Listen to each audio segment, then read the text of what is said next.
Now again welcome in my YouTube channel Physics or Mindless Dixit. This is the lecture number 6 of class 11th. In this lecture we discuss about the dimension analysis.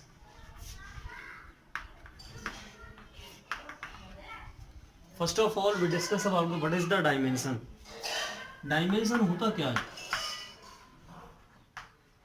देखिए, dimension किसी भी physical quantity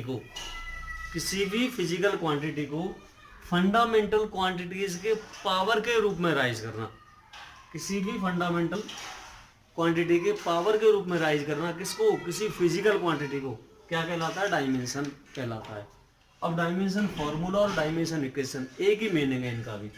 इसका क्या मतलब है कि किसी फॉर्मूले को यदि हम इक्वेशन के रूप में कन्वर्ट कर दें तो वो हमारी डायमेंशन इक्वेशन बन जाती है। फर्स्ट ऑफ ऑल डायमेंशन बनाने के लिए हमें फंडामेंटल यूनिट्स का यूज करना पड़ता है और हमारी 7 फंडामेंटल क्वांटिटीज है। कौन कौन सी हमारी 7 फंडामेंटल क्वांटिटीज? सबसे पहले उनके ऊपर ही हम हाईलाइट करते हैं। फर्स्ट ऑफ ऑल जैसे हम सबसे पहले बात करें, हमारी आती है, जैसे हम बात करें लेंथ, मास, टाइम, उसके बाद इलेक्ट्रिक करंट,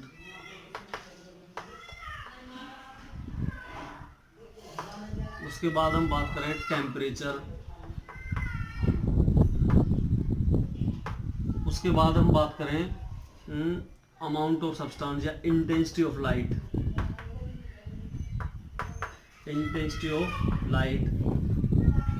उसके बाद हम बात करें अमाउंट ऑफ सब्सटेंस,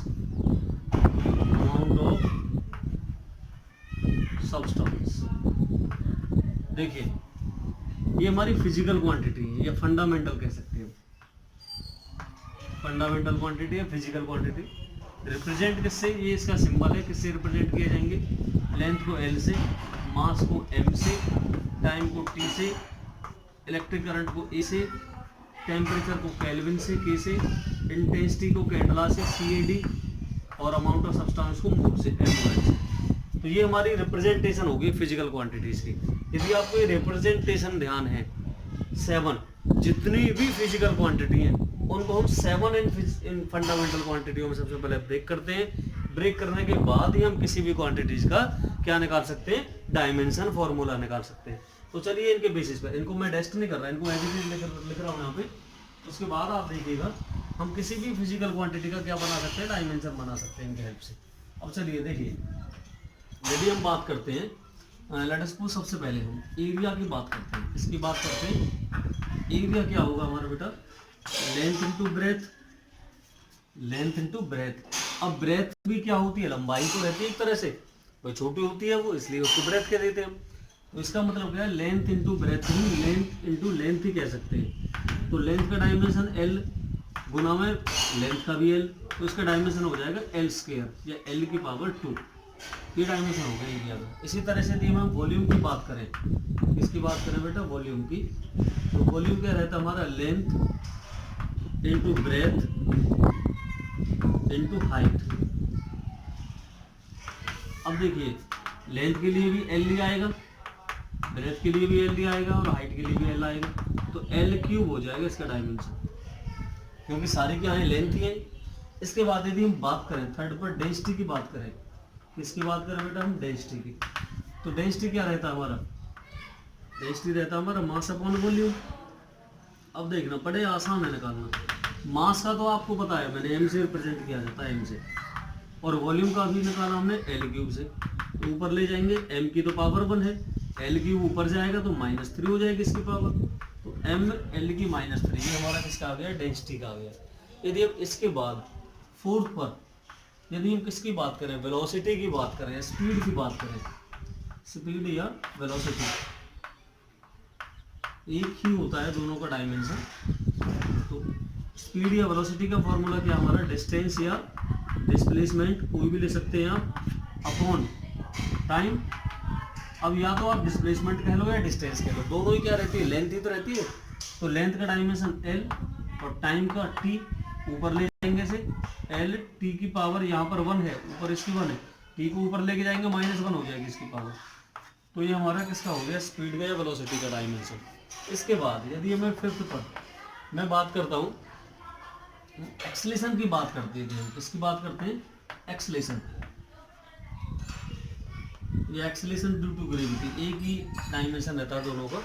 अब एक्सेलेरेशन का क्या रहेगा हमारा, वेलोसिटी अपॉन टाइम। क्या रहेगा बेटा, velocity upon time, change of velocity रहता है।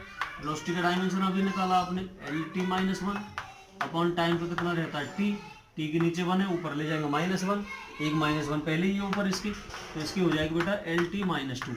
ये डायमेंशन किसका आ गया, हमारा एक्सेलेरेशन का आ गया।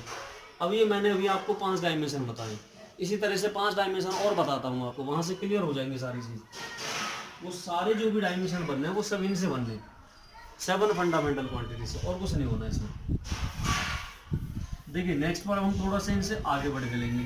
जैसे एक्सेलेरेशन का निकाल लिया हमने, एल टी -2 आया एक्सेलेरेशन का। अब एक्सेलेरेशन की हेल्प से हम किसका निकालते हैं, फोर्स का निकालेंगे। फोर्स का निकालेंगे फिर हम मोमेंटम वगैरह पे चलेंगे, बहुत सारे डायमेंशन फॉर्मूले सीखेंगे आज हम।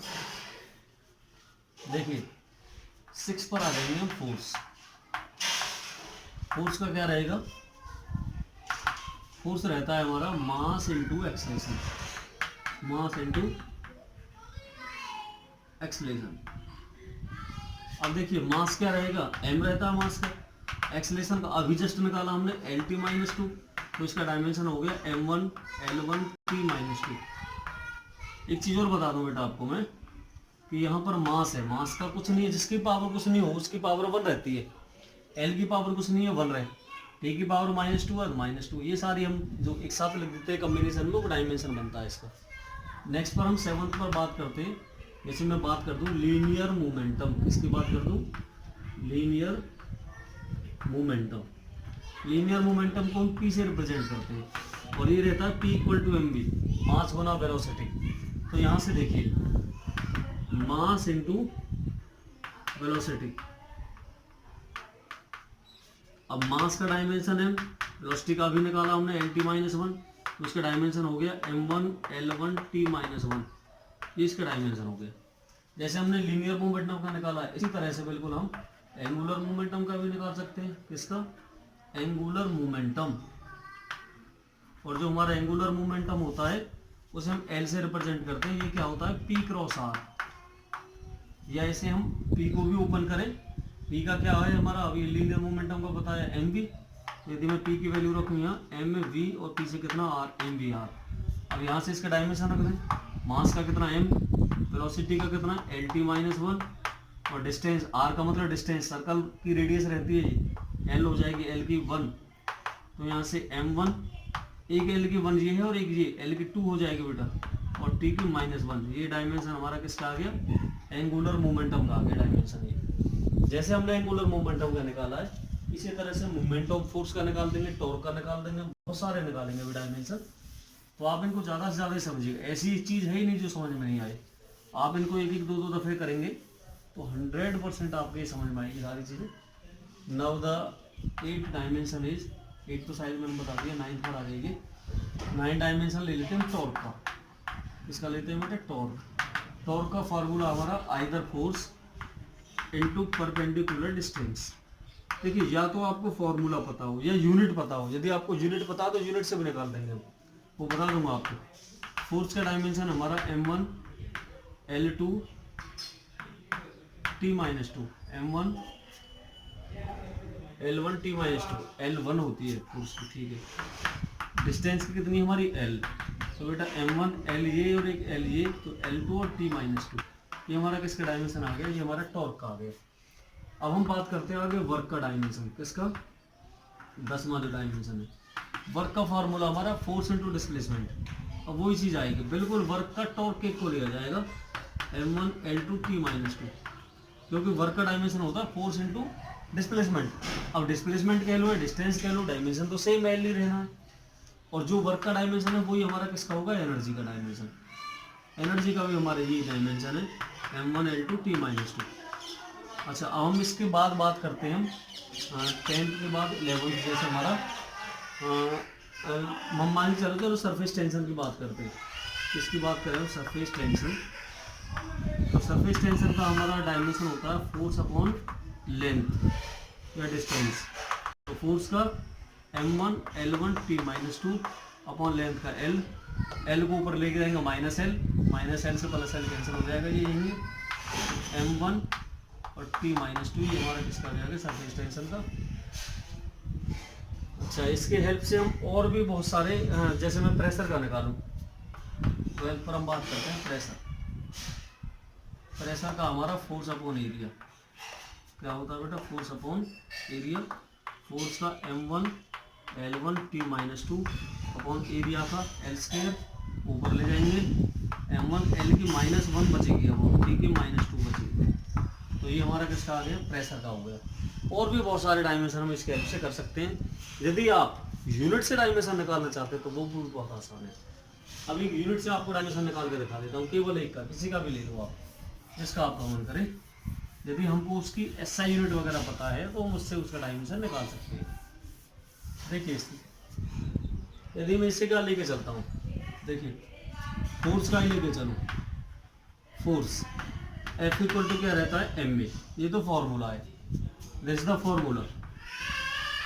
अब या तो आप फॉर्मूले से निकाल लो, मास का पता है, एक्सेलरेशन का पता है, वैल्यू रख दे। अच्छा, यदि मैं बात करूं इसके यूनिट की, तो बेटा यूनिट रहती है इसकी फोर्स की, जो न्यूटन यूनिट पढ़ते हैं, न्यूटन, वो तो साइंटिस्ट के नेम के ऊपर है, इसके ऊपर मत जाने, तो साइंटिस्ट ने नेम के ऊपर थी। एक्चुअल इसकी यूनिट क्या है, मास की है किलोग्राम, और बेटा एक्सेलरेशन की क्या रहती है हमारी, मीटर पर सेकंड स्क्वायर, ये इसकी यूनिट होती है फोर्स की एक्चुअल। अब यूनिट से देखो, किलोग्राम, किलोग्राम किसकी यूनिट है, मास की, तो मास का मतलब m, मीटर किसकी यूनिट है, डिस्टेंस की, डिस्टेंस का मतलब l, और पर सेकंड, पर का मतलब बटे में आ जाओ, सेकंड किसकी यूनिट है, टाइम की। अब सेकंड की पावर कितनी है 2, ऊपर ले जाओ इसे, m1 L1 T की 2 को ऊपर ले जाएंगे हम तो T की -2, तो ये डायमेंशन किसका आ गया, फोर्स का आ गया। किसी भी फॉर्मूले की यदि आपको SI यूनिट पता है तो आप डायमेंशन निकाल सकते हो, या फिर आपको उसका फॉर्मूला पता होगा, वेरी इजी है। आप कम से कम नेक्स्ट आपको 10 डायमेंशन और करने हैं, और इन डायमेंशन से अलग होने चाहिए जो मैंने आपको कराए। तो यही आपका एक होमवर्क है कि आप नेक्स्ट 10 डायमेंशन कहीं से भी, किसी भी बुक से कोई भी लेकर के आप 10 डायमेंशन करें, जरूर करें, और इससे आप इनको सीखेंगे भी, लर्न भी हो जाएंगे आपके, और ये प्रैक्टिस में भी आएंगे। नेक्स्ट वीडियो में मैं आपको कुछ कांस्टेंटों के बारे में बताऊंगा, कुछ ऐसे कांस्टेंट है जिनके डायमेंशन आपके लिए बहुत ज़्यादा पूछे जाते हैं एग्जाम में भी, और वो अक्सर बच्चों को याद नहीं रहते, तो शॉर्ट ट्रिक से बताएंगे।